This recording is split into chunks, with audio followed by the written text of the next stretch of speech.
తెలంగాణలో ఉన్న ఆడపడుచులు 17 నెలల కోలే ఎప్పుడెప్పుడా అనేది చూస్తున్నటువంటి మహాలక్ష్మి పథకం కోసం కీలక అప్డేట్ సీఎం రేవంత్ రెడ్డి ఇవ్వడం జరిగింది. ఏంటి అంటే నెలకు 2,500 రూపాయలు, నెలకు 30,000, అంటే సంవత్సరానికి 30,000. అర్హతలు ఏముండాలి, ఏ ఏజీ, అన్ని ప్రతి ఒక్క విషయాన్ని ఈ వీడియోలో మనం మాట్లాడుకుందాం. అయితే ముఖ్యంగా వీడియో చూసే ప్రతి ఒక్కరు వీడియోకి మన ఛానల్కి అయితే సబ్స్క్రైబ్ చేసుకొని వీడియోకి లైక్ కొట్టి వీడియోని షేర్ చేయాలని కోరుకున్నాను. ఎందుకంటే ప్రతి ఒక్క దాదాపు ఇంచుమించు 18 ఏళ్ళ నుంచి 55 ఏళ్ళ వరకు ఉన్న మధ్యలో ఉన్న మహిళలందరికీ ఉపయోగపడే వీడియో కాబట్టి ప్రతి ఒక్క సోదరిమణులు లైక్ కొట్టి మన ఛానల్ సబ్స్క్రైబ్ చేసి వీడియోని షేర్ చేస్తారని కోరుకుంటున్నా.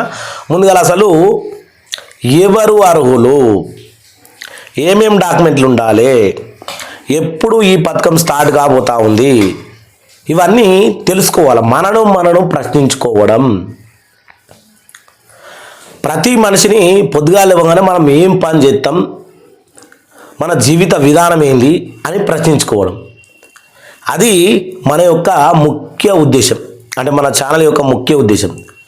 మనకంటూ ఒక ప్రశ్న ఉండాలి. ఎస్, అంటే జీవితంకు గోల్ ఎట్లుంటుందో మనకు కూడా రోజుకు ప్రశ్న ఉండాలి. ఈరోజు వ్యవసాయం చేసే రైతు ఈరోజు ఏం చేస్తాడు? పొద్దుగా లేవన్నా చేనుకోవడు, ఒకరోజు ఆ పని చేసుడు, ఈ పని చేసుడు, ఉద్యోగం చేసేటోళ్ళకు ఈరోజు మనకి ఏం వర్క్ ఉంటుంది, ప్రమోషన్ రావాలంటే ఎట్లా, ఈ రకంగా ప్రతి ఒక్క విషయానికి ప్రశ్నించుకుంటే జవాబు, సమాధానం దొరుకుతుంది. అయితే ఈ మహాలక్ష్మి పథకం పొందాలంటే ఏం చెయ్యాలి? ప్రశ్న జవాబు మన దగ్గర ఉంది. వీడియో లాస్ట్ వరకు చూడండి. ఇగో 30,000 రూపాయలు మొత్తం. అది ఎప్పుడు స్టార్ట్ అవుతుంది, ఏం కథ, ఏం లెక్క అని మొత్తం వివరిస్తా మీకు. ఇగో మహిళలకు నెలకు 2,500 ఆర్థిక సాయం, ఏడాదికి 30,000. మహాలక్ష్మి పథకం అమలుకు సిద్ధం. ఇది మనకు వచ్చింది 16 తారీఖు నాడు అప్డేట్ వచ్చింది. మహిళలకు నెలకు 500 చొప్పున ఏడాదికి 30,000 జమ అవుతాయట. ఈ పథకం అమలు సిద్ధమైందని తెలంగాణ రాష్ట్రంలోని లక్షలాది మంది మహిళలకు రాష్ట్ర ప్రభుత్వం త్వరలోనే భారీ ఆర్థిక బలాన్ని అందించబోతోంది. మహిళల ఆర్థిక ఏదంటే స్వలంబతలను పెంచేందుకు లక్ష్యంతో కాంగ్రెస్ ప్రభుత్వం రూపొందించినటువంటి మహాలక్ష్మి పథకం కింద అర్హత కలిగిన ప్రతి మహిళకు నెలకు 2,500 అంటే ఏటా 30,000 నగదు నేరుగా బ్యాంకు ఖాతాలో జమ చేయనుందట. సంవత్సరానికి 30,000 రూపాయలు అక్షరాల. ఒకవేళ దీనికి అర్హత కలిగితే మనకంటే అదృష్టవంతులు ఇంకోళ్ళు లేరు. కానీ అర్హతలు ఏంటి? ఇది మనం ఉద్దేశం చూసాం, ఆదాయాలు, ఖర్చు, సరే ఇది ఇట్లుండని. ఫస్ట్ ఇగో ఇక్కడ ఉంది అర్హులు ఎవరు అనేది.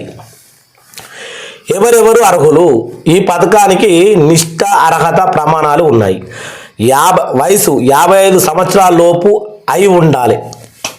మహిళలు ఎవరైతే ఉన్నారో 55 సంవత్సరాల లోపు, అంటే మళ్ళీ 57 సంవత్సరాలు దాటిరు అనుకో, 55 దాటిరంటే లేదు. ఎందుకంటే 57 సంవత్సరాలకే వృద్ధాప్య పింఛన్ ఉంది కాబట్టి ఇది 55 సంవత్సరాల లోపు ఉన్నవారికి ఉండాలి.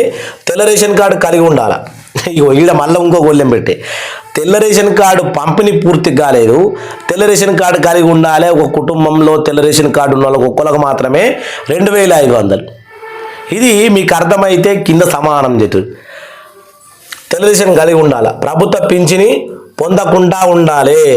వృద్ధాప్యం, వితంతు, వికలాంగులు, దివ్యాంగులు మొదలైన కుటుంబ ఆదాయం తక్కువగా ఉండాలి. తెలంగాణ రాష్ట్ర నివాసులు అయి ఉండాలి.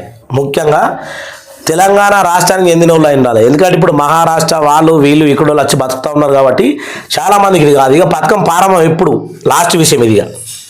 పథకం ప్రారంభం ఎప్పటి నుంచి అంటే విశ్వనీయ సమాచారం మేరకు జూలైలో 2025లో జరిగే సర్పంచ్ ఎన్నికలకు ముందు ఈ పథకం ప్రారంభించే అవకాశాలు ఎక్కువగా ఉన్నాయి. రాష్ట్ర ప్రభుత్వం ఇప్పటికే ఆర్థిక సన్నాహాలు ప్రారంభించింది.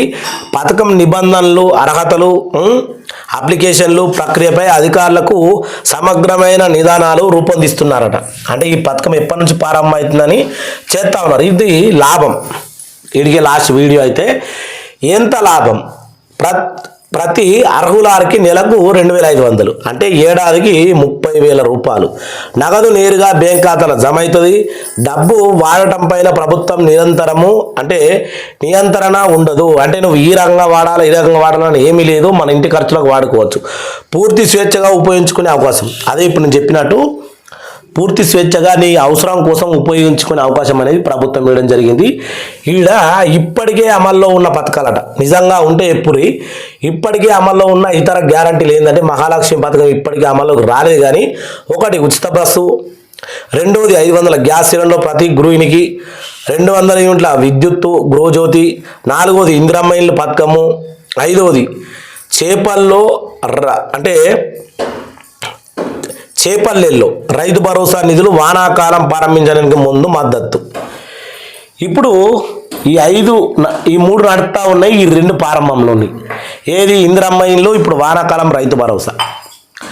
తెలంగాణ ప్రభుత్వం నుంచి నిజంగా మనం ప్రతి ఒక్క పథకం పొందుతున్నామా? ప్రతి ఒక్క పథకానికి అర్హులమై ఉన్నామా? మరి భారతదేశంలో ఉన్న 28 రాష్ట్రాలలో కాంగ్రెస్ పార్టీ ఉన్నది 3 రాష్ట్రాలలో మాత్రమే. మరి మిగతా రాష్ట్రాల్లో ఉన్న బీజేపీ కానీ ఇంకా ఇండివిజువల్ పార్టీలు కానీ అవి ఏ రకమైన అంటే ఒక ప్రభుత్వం అంటే ప్రజలకు ఏ రకంగా భరోసా ఇస్తుంది? Congress party, BRS party TRS ముందున్న టీఆర్ఎస్ ఏ పార్టీ యొక్క పరిపాలన బాగుంది అనేది కింద కామెంట్ చేయరి. ప్రతి ఒక్కరికి జై శ్రీరామ్, జై శ్రీరామ్, జై శ్రీరామ్.